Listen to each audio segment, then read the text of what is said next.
Cambrian education group কর্তৃক পরিচালিত দেশসেরা মেধাবী শিক্ষার্থীদের নিয়ে গঠিত ইমু ব্যাচের শিক্ষার্থীদের স্বাগত জানাচ্ছি উচ্চ মাধ্যমিক বাংলা প্রথম পত্রের ক্লাসে।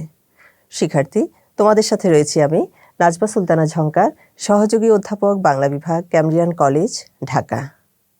চলো শিক্ষার্থী, আমরা স্ক্রিন দেখি এবং বোঝার চেষ্টা করি আজকে আমাদের পাঠের বিষয় কি। এখানে আমরা কি দেখতে পাচ্ছি?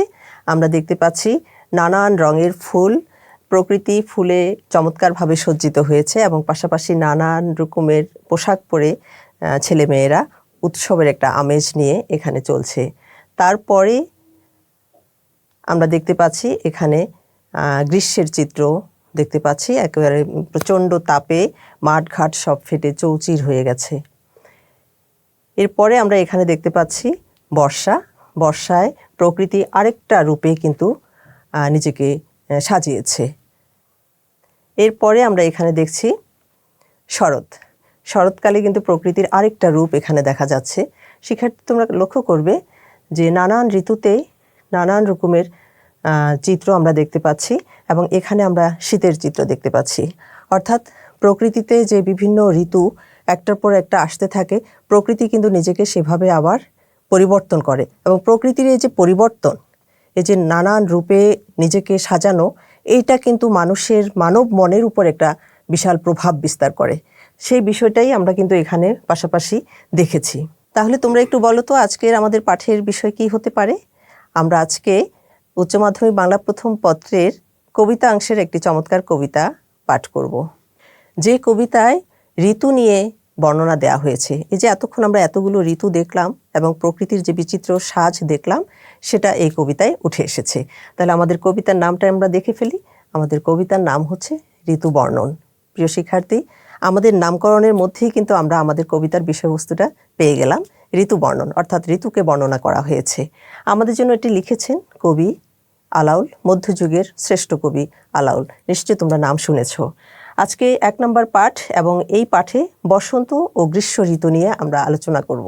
ঋতু বর্ণন কবিতার প্রথম ক্লাস এটা, যেহেতু তার মানে লেকচার শিট 1-এর ভিত্তিতে আজকের এই প্রথম ক্লাসটি তোমাদের জন্য তৈরি করা হয়েছে।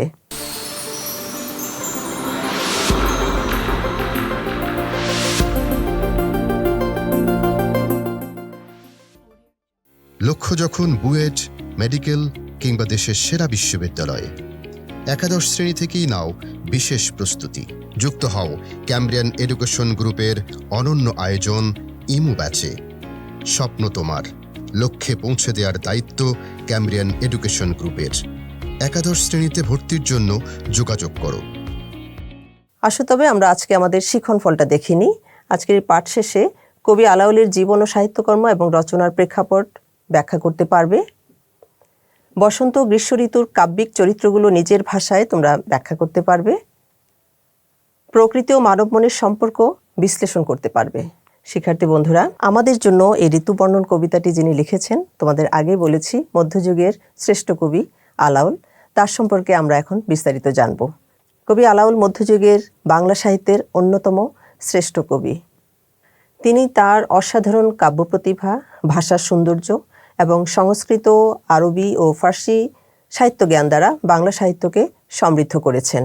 মধ্যযুগের বাংলা সাহিত্যে তার অবদান অত্যন্ত গুরুত্বপূর্ণ। জীবনে উল্লেখযোগ্য ঘটনা ওনার জীবনে যেটা রয়েছে, আলাউলের পিতা ছিলেন একজন উচ্চপদস্থ কর্মচারী। জলদস্যুদের আক্রমণে তিনি পিতাকে হারান এবং তিনি বন্দী হন। আরাকান রাজ দরবারে রাজকবি হিসেবে পরবর্তীতে তিনি পদায়ন পান এবং সেখানে তিনি খ্যাতি লাভ করেন। প্রকৃতি, প্রেম, মানবিক অনুভূতি ও নৈতিক আদর্শকে কাব্যে তিনি সুন্দরভাবে উপস্থাপন করেছেন। এই জায়গায় আমরা 17 শতকের এই অন্যতম শ্রেষ্ঠ কবি আলাউল সম্পর্কে আরও কিছু তথ্য জানব। তার জন্মস্থান হচ্ছে জালালপুর, ফতেহাবাদ পরগনা, বর্তমান যেটা ফরিদপুর। আর বিখ্যাত কাব্যের মধ্যে রয়েছে পদ্মাবতী, যেখান থেকে আমাদের আজকের ঋতু বর্ণন কবিতাটি সংকলিত হয়েছে। আর মন্ত্রী মাগন ঠাকুরের পৃষ্ঠপোষকতায় তিনি আরাকান রাজসভার কবি হিসেবে পদায়ন পেয়েছিলেন। ভাষা জ্ঞান সম্পর্কে আমরা আগেও জেনেছি, সংস্কৃত, আরবি, ফার্সি সহ বহু ভাষায় তিনি পারদর্শী ছিলেন। আর তার উল্লেখযোগ্য কয়েকটি রচনা এখানে রয়েছে: পদ্মাবতী, সয়ফুল মুলক বদিউজ্জামান, হপ্ত পয়কর, সিকান্দর নামা, তোহফা ইত্যাদি। শিক্ষার্থী, আমরা আমাদের লেখক সম্পর্কে আরও কিছু তথ্য আগেও জেনেছি, বাট এখানে আমরা আরও স্পষ্ট করে একটু জানবো। তোমরা প্রয়োজনে একটা স্ক্রিনশট নিতে পারো, কারণ এখানকার যে তথ্যগুলো তোমাদের জন্য দেওয়া হয়েছে এগুলো তোমাদের MCQ এবং জ্ঞানমূলক প্রশ্নে থাকে। তার জন্ম আনুমানিক 1607 খ্রিস্টাব্দে জালালপুর ফরিদপুরে। তিনি মৃত্যুবরণ করেছেন 1680 খ্রিস্টাব্দে। পৃষ্ঠপোষকের ক্ষেত্রে আরাকান রাজ্যের প্রধান অমাত্য মাগন ঠাকুর মূলত প্রথমত আলাউলকে স্থান দিয়েছিল। সংস্কৃত, আরবি, ফার্সি সহ বিভিন্ন ভাষায় তিনি পারদর্শী ছিলেন। প্রধান কাব্যের মধ্যে রয়েছে পদ্মাবতী, সাইফুল মুলক বদিউজ্জামান, হপ্তপয়কর, সিকান্দর নামা, তোহফা, রাক্তাল নামা। তোমরা এগুলো স্ক্রিনশট দিয়ে রেখে দিবে নিজেদের সংরক্ষণে। নীতি কবিতা রয়েছে তার একটি, সেটা হচ্ছে তোহফা। সঙ্গীত বিষয়ক কাব্যের মধ্যে রয়েছে রাক্তাল নামা। পাঠ পরিচিতি অংশে আমরা একটু জেনে নিই যে আলাউলের ঋতু বর্ণন, আজকে আমরা যে কবিতাটি পড়তে যাচ্ছি তার বিখ্যাত কাব্যগ্রন্থ পদ্মাবতীর ঋতু বর্ণন খণ্ড থেকে সংক্ষিপ্ত আকারে তোমাদের জন্য সংকলিত হয়েছে।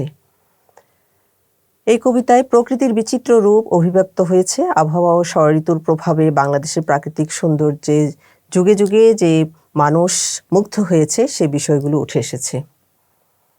কবি আলাউল এই ঋতু বর্ণনায় প্রকৃতির রূপ বৈচিত্র্যের সাথে মানব মনের সম্পর্ক বা প্রভাব তিনি বর্ণনা করেছেন। বসন্তের নবীন পত্রপুষ্প, মলয় সমীর, ভ্রমর গুঞ্জন ও কোকিলের কূজন, গ্রীষ্মের প্রচণ্ড তপনের রৌদ্রত্রাস ও ছায়ার গুরুত্ব, ষড়ঋতুর বর্ণনার ভেতর দিয়ে কবি বাংলার প্রকৃতির রূপ মাধুরী তুলে ধরেছেন এবং আমরা ক্লাসের শুরুতেই কিন্তু তা দেখেছি। আলাউলের ঋতু বর্ণনের পাঠ পরিচিতিটা আমরা আবার একটু এক নজরে এখানে দেখে নিচ্ছি। মূলত আবহাওয়া এবং ষড়ঋতু প্রভাবে প্রকৃতিতে যে পরিবর্তনটি আসে সেটি যে মানব মনে প্রভাব বিস্তার করে সেটি মূলত আলাউল তার এই কবিতার মধ্যে তুলে ধরেছেন। যেহেতু মধ্যযুগের কবিতা, তার মানে আমাদের জন্য আমাদের কবি আলাউল আজ থেকে 400 বছর পূর্বে এই কবিতাটি লিখেছেন। তার মানে বাংলা ভাষাটা আজকের মতো এতটা সরল ছিল না, আর সেই কারণে এই কবিতাটা পড়তে যাওয়ার আগে কিছু শব্দের অর্থ আমরা জেনে নেব। এখানে দেখো কিছু শব্দ দিয়েছি: সুমাধব, কামের পদাতি, মল্লী, নিদাঘ, বরিশে, বনস্পতি। এগুলো অর্থ আমরা একটু জেনে নিব। সুমাধব হচ্ছে উত্তম বসন্তকাল, অর্থাৎ বসন্তকালকে সুমাধব হিসেবে কবিতায় কবি উপস্থাপন করেছেন। কামের পদাতি হচ্ছে প্রেমের দেবতার সৈনিক। মল্লী হচ্ছে বেলি ফুল। নিদাঘ দ্বারা তিনি বুঝিয়েছেন গ্রীষ্মকাল বা উত্তাপকে। বরিশে হচ্ছে বর্ষিত হচ্ছে। আর বনস্পতি হচ্ছে ফলমাত্র বৃক্ষ, অর্থাৎ ফুল ছাড়াই যে বৃক্ষে ফল আসে। সেক্ষেত্রে উদাহরণে রয়েছে অশ্বত্থ এবং বট। এছাড়া রয়েছে মলয়া সমীর, কিংসুক, ঝংকার, স্মরণ, পরিত এবং মদন। এগুলো অর্থ আমরা একটু জেনে নিই। মলয়া সমীর বলতে দক্ষিণা স্নিগ্ধ বাতাসকে বোঝানো হবে কবিতায়। কিংসুক হচ্ছে পলাশ ফুল বা পলাশ বৃক্ষ। ঝংকার হচ্ছে বীণার শব্দ, গুঞ্জন। কবিতায় মূলত তোমার মৌমাছির গুঞ্জনকে বোঝানো হবে। স্মরণ হচ্ছে আশ্রয়। পূরিত বলতে পূর্ণ বা ভরা। আর মদন হচ্ছে কামদেব বা প্রেমের দেবতাকে বোঝানো হয়েছে।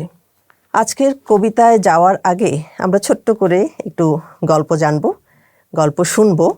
মূলত এই কবিতাটা আমরা বারবারই পাচ্ছি যে পদ্মাবতী কবিতা থেকে নেওয়া হয়েছে। তাহলে পদ্মাবতী কবিতারই একটি অংশ বিশেষ হচ্ছে তোমাদের ঋতু বর্ণন কবিতা। তো সেই জায়গায় আমরা একটু পেছনে যাই। সিংহল দ্বীপের রাজকন্যা হচ্ছেন পদ্মাবতী। চিতোরের রাজা ছিলেন রত্নসেন। এই পদ্মাবতীর হীরামন নামে এক জ্ঞানী শুক পাখি ছিল। এই শুক পাখির মাধ্যমে রত্নসেন পদ্মাবতীর রূপের কথা জানতে পেরেছে এবং গুণের কথা জানতে পেরেছে, এবং সে মুগ্ধ হয়ে যোগীর ছদ্মবেশে সিংহল দ্বীপে পদার্পণ করে এবং সেখানে গিয়ে বহু বাধা বিপত্তি অতিক্রম করে তিনি পদ্মাবতীকে বিবাহ করেন এবং তাকে নিয়ে চিতোরে ফিরে আসেন। এই হচ্ছে আমাদের পদ্মাবতীর কাহিনী। এবং সে রত্নসেন ও পদ্মাবতীর যখন বিবাহ বন্ধনে আবদ্ধ হয়, তারপরে তাদের মনে নবদম্পতি হিসেবে প্রকৃতির নানা রূপ পরিবর্তনের পাশাপাশি যে ভাবাবেগ আবির্ভূত হয়েছে সেটাই মূলত কবি এখানে কবিতায় তুলে ধরেছেন। পাশাপাশি শুধু পদ্মাবতী এবং রত্নসেনই নয়, যে কোনো মানুষের ক্ষেত্রেই কিন্তু এই ঋতু পরিবর্তনের পাশাপাশি মনের পরিবর্তনটা এসে থাকে। এসো আমরা কবিতাটা আবৃত্তি করার চেষ্টা করি। আমাদের কবিতার নাম হচ্ছে ঋতু বর্ণন। লিখেছেন আলাওল। প্রথমে বসন্ত ঋতু নবীন পল্লব, দুই পক্ষ আগে পাছে মধ্যে সুমাধব। মলয়া সমীর হইল কামের পদাতি, মুকুলিত কইল তবে বৃক্ষ বনস্পতি। কুসুমিত কিংসুক সঘন বন লাল, পুষ্পিত সুরঙ্গ মল্লী লবঙ্গ গুলাল। ভ্রমরের ঝঙ্কার কোকিল কলরব, শুনিতে যুবক মনে জাগে অনুভব। নানা পুষ্প মালা গলে বড় হরষিত, বিচিত্র বসন অঙ্গে চন্দন চর্চিত। নিদাঘ সময়ে অতি প্রচণ্ড তপন, রৌদ্র ত্রাসে রহে ছায়া চরণে শরণ। চন্দন চম্পক মাল্য মলয়া পবন, সতত দম্পতি সঙ্গে ব্যাপিত মদন। পাবন সময়ে ঘন ঘন গরজিত, নির্ভয়ে বরিশে জল চৌদিকে পূরিত। ঘোর শব্দে কৈলাসে মল্লার রাগ গায়ে, দাদুরি শিখিনী রব অতি মন ভায়ে। কীটকুল রব পুনি ঝঙ্কারে ঝঙ্কারে, শুনিতে যুবক চিত্ত হরষিত ডরে। আইলো শারদ ঋতু নির্মল আকাশে, দোলায়ে চামার কেশ কুসুম বিকাশে। নবীন খঞ্জন দেখি বড়ই কৌতুক, উপজিত যামিনী দম্পতি মনে সুখ। প্রবেশে হেমন্ত ঋতু শীত অতি যায়, পুষ্পতুল্য তাম্বুল অধিক সুখ হয়। শীতের তরাসে রবি তুরিতে লুকায়ে, অতি দীর্ঘ সুখ নিশি পলকে পোহায়। পুষ্পশয্যা ভেদ ভুলি বিচিত্র বসন, উড়ে উড়ে এক হইল শীত নিবারণ। কাপুর কস্তুরী চুয়া যাবক সৌরভ, দম্পতির চিত্তে তো চেতন অনুভব। শিক্ষার্থী, এখন এসো আজকে যে দুটো ঋতুর কথা বলেছি, আজকের পাঠে আমরা দুটো ঋতু নিয়ে কথা বলবো। সেই দুটো ঋতুর যে চরণ রয়েছে, সেই চরণের মধ্যে নতুন শব্দ যেগুলো এসেছে সেগুলো নিয়ে আমরা একটু আলোচনা করব। যদিও আগে আমরা এগুলো শব্দার্থে পেয়েছিলাম, এবং কবিতার মাঝে আমরা সেগুলোকে আবার একটু দেখে নেব। শিক্ষার্থী, তোমরা এখানে দেখো কবিতার চরণের মাঝে যে শব্দগুলো এসেছে, যে শব্দগুলো আমাদের জন্য নতুন মনে হতে পারে, সেগুলো আমরা দেখছি। এই যে প্রথমে বসন্ত ঋতু নবীন পল্লব, দুই পক্ষ আগে পাছে মধ্যে সুমাধব। এই সুমাধব বলতে এখানে মূলত বসন্তকে বোঝানো হয়েছে। এরপরে দেখো মলয়া সমীর হইলা কামের পদাতি, মুকুলিত কইল তবে বৃক্ষ বনস্পতি। এখানে মলয়া সমীর বলতে দক্ষিণা স্নিগ্ধ বাতাসকে বোঝানো হয়েছে, আর বনস্পতি বলতে বোঝানো হয়েছে যেই বৃক্ষে বা যে গাছে ফুল ছাড়াই ফল হয়। কুসুমিত কিংসুক সঘন বন লাল, এই কিংসুক বলতে মূলত পলাশ ফুলকে বোঝানো হয়েছে। পুষ্পিত সুরঙ্গ মল্লী লবঙ্গ গুলাল, এখানে লবঙ্গ বলতে আমরা যে মশলাটা খেয়ে থাকি সেটা কিন্তু অনেকটা ফুলের মতোই, সেই লবঙ্গ ফুলের কথা বলা হয়েছে এবং তার পরাগরেণুর কথা বলা হয়েছে। ভ্রমরের ঝঙ্কার কোকিল কলরব, শুনিতে যুবক মনে জাগে অনুভব। এখানে ভ্রমরের গুঞ্জনকে ঝঙ্কার হিসেবে, মানে শুধু তো প্রকৃতিতে ভ্রমরের গুঞ্জন থাকে না, আরও অনেক পাখপাখালির বা প্রকৃতির একটা শব্দ থাকে, সবটা মিলিয়ে একটা ঝঙ্কার অনুভূত হয়, সেটা এখানে এই শব্দটি দ্বারা বোঝানো হয়েছে। নানা পুষ্প মালা গলে বড় হরষিত, হরষিত মানে হচ্ছে আনন্দিত হওয়া। বিচিত্র বসন অঙ্গে চন্দন চর্চিত, নানা রকমের পোশাক আশাকের পাশাপাশি চন্দন দ্বারা ওই সময় রূপচর্চার জন্য আসলে চন্দনকে ব্যবহার করা হতো। এখনকার মতো সেরকম প্রসাধনী তখন ছিল না, সেই চন্দনের কথা বলা হয়েছে, চন্দন ব্যবহারের কথা বলা হয়েছে। নিদাঘ সময়ে অতি প্রচণ্ড তপন, এই গ্রীষ্মকালের প্রচণ্ড উত্তাপকে এখানে বোঝানো হয়েছে। তপন মানে সূর্য, আমরা জানি। চন্দন চম্পক হচ্ছে ফুল এক প্রকারের, সেই ফুলকে এখানে আনা হয়েছে। তার মাল্য মলয়া পবন, মলয়া পবন বলতে বোঝাচ্ছে যেটা পবন মানে বাতাস, আমরা জানি।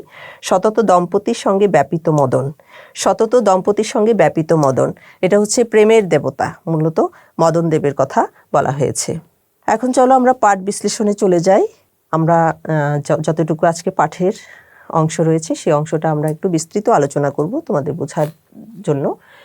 কবিতার চরণ, প্রথমে বসন্ত ঋতু নবীন পল্লব, দুই পক্ষ আগে পাছে মধ্যে সুমাধব। দেখো বসন্তকালে প্রথমে চোখে পড়ে নতুন পাতার সবুজ কচি পাতার সমারোহ, যেন প্রকৃতি নিজেই নতুন পোশাক পরে সেজে উঠেছে। খুব চমৎকার। এখানে দেখো সুমাধব অর্থাৎ সুন্দর বসন্তকালকে বোঝানো হয়েছে।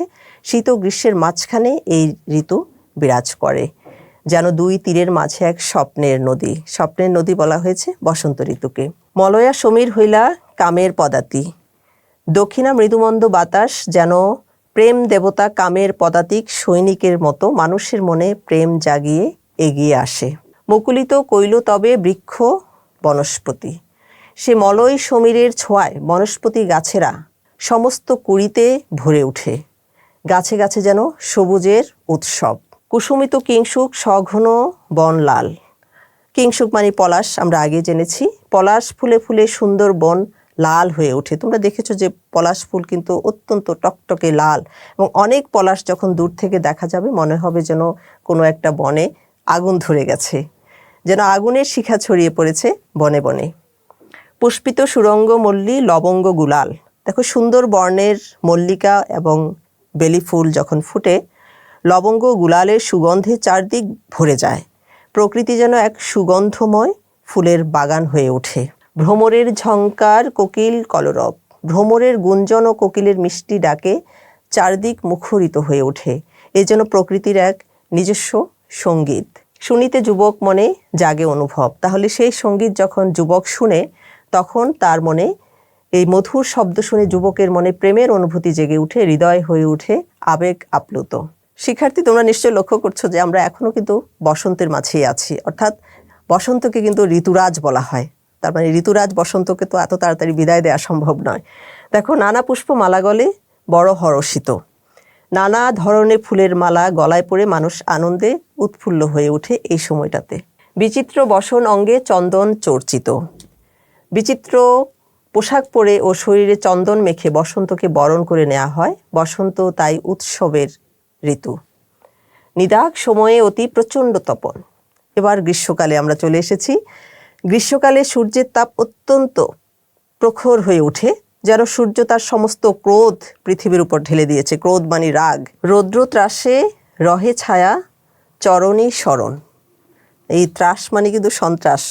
রৌদ্র সন্ত্রাসে এই যে স্মরণ, এখানে যে শব্দটা তোমরা দেখছো এটা মানে হচ্ছে আশ্রয় নেয়া। রৌদ্রের ভয়ে মানুষ বৃক্ষের ছায়ার কাছে আশ্রয় নেয়। গাছের ছায়াই হয়ে ওঠে গ্রীষ্মের পরম বন্ধু। চন্দন চম্পক মাল্য মলয়া পবন, চন্দনের সুগন্ধ, চম্পক ফুলের মালা ও মলয়া বাতাসি গ্রীষ্মের দাহ থেকে কিছুটা স্বস্তি দেয়। আমাদের এখানে পরবর্তী যে চরণটি রয়েছে শিক্ষার্থী খেয়াল করবে, সতত দম্পতির সঙ্গে ব্যাপিত মদন। সতত মানে সর্বদা, সবসময় দম্পতির সাথে মদনদেব অর্থাৎ ভালোবাসার দেবতা বিরাজমান। এখানে আমরা ব্যাখ্যায় দেখছি গ্রীষ্মের এই পরিবেশে সর্বদা দম্পতির সাথে মদনদেব অবস্থান করেন, অর্থাৎ শুধু যে বসন্তে মদনদেব বা ভালোবাসার দেবতা দম্পতির সাথে অবস্থান করেন তা নয়, গ্রীষ্ম অবস্থান করেন, সবসময়ই থাকেন। রৌদ্র ত্রাসে রহে ছায়া চরণে স্মরণ, এই যে দেখো এখানে স্মরণ শব্দটি এসেছে। এই স্মরণ শব্দটা যদি আমরা ফিজিক্সের ভাষায় ব্যাখ্যা করতে যাই তাহলে কি দাঁড়ায়, কোনো নির্দিষ্ট দিকে বস্তুর অবস্থান পরিবর্তনকে কিন্তু স্মরণ বলা হয়। ঠিক একই কাজ কিন্তু এখানেও হয়েছে। রৌদ্রের ভয়ে মানুষ বৃক্ষের ছায়ার কাছে আশ্রয় নেয়, তাহলে মানুষ কোথায় যায়? বৃক্ষের দিকে যায়। গাছের ছায়াই হয়ে ওঠে গ্রীষ্মের পরম বন্ধু। তোমরা নিশ্চয়ই লক্ষ্য করেছো এই কবিতার গঠনশৈলী আধুনিক কবিতার মতো নয়, এটা মধ্যযুগের কবিতা। আজ থেকে 400 বছর আগে এই কবিতাটি রচিত হয়েছে। খুব স্বাভাবিকভাবেই শব্দচয়ন, বাক্য গঠন বা চরণ বিন্যাসে একটু ভিন্নতা রয়েছে, আর তাই এটা নিয়ে তোমাদের যথেষ্ট পরিমাণে অনুশীলন করতে হবে। আসো আমরা আজকের আলোচনার মধ্যে থেকে কি কি প্রশ্ন হতে পারে সেটা আমরা দেখে নিই। দেখো এখানে কিছু জ্ঞানমূলক প্রশ্ন এবং উত্তর রয়েছে, এগুলো খুবই জরুরি, তোমরা এগুলোর একটা স্ক্রিনশট নিয়ে নাও। আলাউল কোন শতকের কবি? 17 শতকের। আলাউল কোথায় জন্মগ্রহণ করেন? ফতেহাবাদ পরগনার বর্তমান ফরিদপুর জেলায়। আলাউলের বিখ্যাত কাব্যগ্রন্থের নাম কি? পদ্মাবতী। ঋতুবর্ণন কবিতাটি কোন কাব্যগ্রন্থ থেকে সংকলিত হয়েছে? পদ্মাবতী। আলাউল কত খ্রিস্টাব্দে মৃত্যুবরণ করেছেন? 1680 খ্রিস্টাব্দে। তারপর রয়েছে মলয়া সমীর বলতে কি বোঝায়? দক্ষিণা স্নিগ্ধ বাতাস। কিংসুক কি? পলাশ ফুল। নিদাগ শব্দের অর্থ কি? গ্রীষ্মকাল বা উত্তাপ। মদন কে? মদন হলো কামদেব অর্থাৎ প্রেমের দেবতা। তারপর রয়েছে বনস্পতি কাকে বলে? যে বৃক্ষে ফুল ধরে না শুধু ফল হয়, যেমন এখানে অশ্বত্থ আছে, বট আছে ইত্যাদি। এই ধরনের গাছগুলোকে বনস্পতি বলা হয়। এখন আসো আমরা কিছু অনুধাবনমূলক প্রশ্ন দেখব। মলয়া সমীর হইলা কামের পদাতি, ব্যাখ্যা করো। এভাবে তোমাদের সৃজনশীলের খ নাম্বার প্রশ্নটা এভাবে করে আসতে পারে। রৌদ্রে ত্রাসে রহে ছায়া চরণী শরণ, বুঝিয়ে লেখো। সতত দম্পতির সঙ্গে ব্যাপিত মদন, এখানে কবি কি বলতে চেয়েছেন? বসন্তকালে যুবকের মনে কি অনুভূতি জাগে? ঋতুবর্ণন কবিতায় প্রকৃতি ও মানব মনের সম্পর্ক কি, ব্যাখ্যা করো। এভাবে আসতে পারে তোমাদের। মলয়া সমীর হইলা কামের পদাতি, এখানে মলয়া সমীর বলতে কি বোঝানো হয়েছে? কুসুমিত কিংসুক সঘন বন লাল, চরণটির অর্থ ব্যাখ্যা করো। বসন্ত গ্রীষ্ম ঋতুর পার্থক্য একটি তুলনামূলক ছকে খাতায় লিখবে। বসন্ত গ্রীষ্ম ঋতুর কাব্যিক বর্ণনা খাতায় লিখবে। কবিতা আলাওলের জীবন ও সাহিত্যকর্ম নিয়ে অনুচ্ছেদ লিখো। শিক্ষার্থী, এসো আমরা কিছু বহু নির্বাচনী প্রশ্ন দেখি। ঋতুবর্ণন কবিতায় প্রথমে কোন ঋতুর বর্ণনা রয়েছে? এখানে 4টি অপশন রয়েছে, গ্রীষ্ম, বর্ষা, শরৎ, বসন্ত। আমার মনে হচ্ছে তোমরা এটা পারবে। নিদাগ সময় বলতে কি বোঝায়? আবহাওয়া ঠান্ডা, পীড়নের সময়, বর্ষার আগমন, প্রচণ্ড গরমকাল। দেখি উত্তরটা কি হবে। এই হচ্ছে আমাদের উত্তর। তোমরা নিশ্চয়ই সবাই বুঝতে পেরেছো আগে থেকে। কামের পদাতি বলতে কাকে বোঝায়? কামদেবকে, মলয় সমীরকে, কোকিলকে, ভ্রমরকে? তোমরা চিন্তা করতে থাকো। বনস্পতি মানে কি? এখানে কোন অপশানটা হবে? শুধু ফুল হয়, ফল মাত্র বৃক্ষ, কাঁটাযুক্ত গাছ, সুগন্ধি গাছ। দেখি তো আমাদের মিলে কিনা। কামদেবকে এবং পরবর্তী হচ্ছে ফলমাত্র বৃক্ষ, অর্থাৎ ফুল ছাড়াই ফল হওয়া। তারপরের প্রশ্নটা দেখি আমরা। আলাওলের পৃষ্ঠপোষক কে ছিলেন? আরাকান রাজ, মাগন ঠাকুর, ভবানন্দ মজুমদার, রামকানাই। তোমরা পারো কিনা একটু চিন্তা করো। মলয়া সমীর বলতে কি বোঝায়? উত্তরা বাতাস, দক্ষিণা স্নিগ্ধ বাতাস, পূর্বা ঝড়ো হাওয়া, পশ্চিমা বাতাস। দেখি তোমাদের সাথে মিলে কিনা, তোমরা মিলিয়ে নাও। মাগন ঠাকুর এবং দক্ষিণা স্নিগ্ধ বাতাস। এর পরের প্রশ্ন হচ্ছে নিদাগ শব্দের অর্থ কি? এখানে 4টি অপশন আমরা একটু দেখে নিই। শীতকাল, বর্ষাকাল, গ্রীষ্মকাল এবং বসন্তকাল। উত্তরটা তোমরা মিলিয়ে নাও, গ্রীষ্মকাল। আলাওলের জন্মস্থান কোথায়? ঢাকা, চট্টগ্রাম, ফরিদপুর, রাজশাহী।